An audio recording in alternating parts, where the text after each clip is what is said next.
এ নিয়ে আরও জানাতে সিলেটের জাফলংয়ের মায়াবী ঝর্ণা থেকে সরাসরি যুক্ত হচ্ছেন সহকর্মী সালমান শাহ।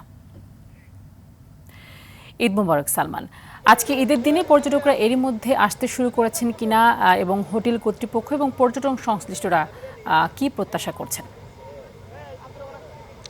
জি তানি, ধন্যবাদ আপনাকে। আপনি দেখতেই পাচ্ছেন আসলে আমার পিছনে আসলে সবুজ পাহাড়ের মধ্যে অবস্থিত মায়াবী ঝর্ণায় আসলে পর্যটকরা গা ভাসিয়ে তারা আনন্দ উপভোগ করছেন।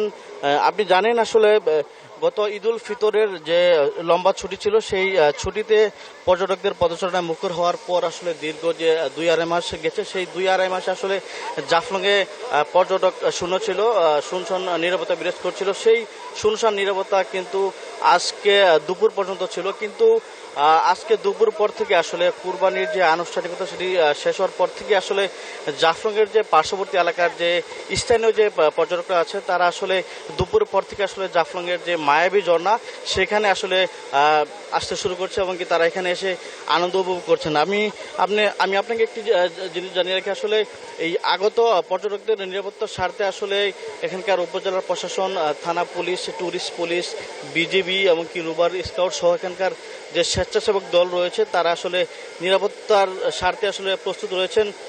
আপনি জানেন আসলে সিলেটের গোয়াইনঘাট উপজেলার বিছানাকান্দি, রাতারকুল, সোয়াম ফরেস্ট এমনকি যে পান্তবাই ঝর্ণা, এর পাশাপাশি মায়াবী ঝর্ণা আপনি দেখতেই পাচ্ছেন আসলে সবুজ পাহাড়ের মধ্যে অবস্থিত এই মায়াবী ঝর্ণায় আসলে অসংখ্য পর্যটক আসলে গা ভাসিয়ে গোসল করছেন, তারা আনন্দ ভাগাভাগি করে নিচ্ছেন। এই এই এই মায়াবী ঝর্ণাতে আসলে আগামী কাল থেকে আসলে লাখো পর্যটকের সমাগম ঘটবে বলে এখানকার যে স্থানীয় পর্যটন ব্যবসায়ীরা আছে তারা আসলে আশা করছেন। তারা আমাদেরকে জানিয়েছেন আগামী কালকে থেকে এখানে লাখো পর্যটকের সমাগম ঘটবে, সেই আশায় তারা ব্যবসা প্রতিষ্ঠান গুছিয়ে রাখছেন। তো এই ছিল সিলেটের মায়াবী ঝর্ণা থেকে সর্বশেষ পরিস্থিতি। তানি,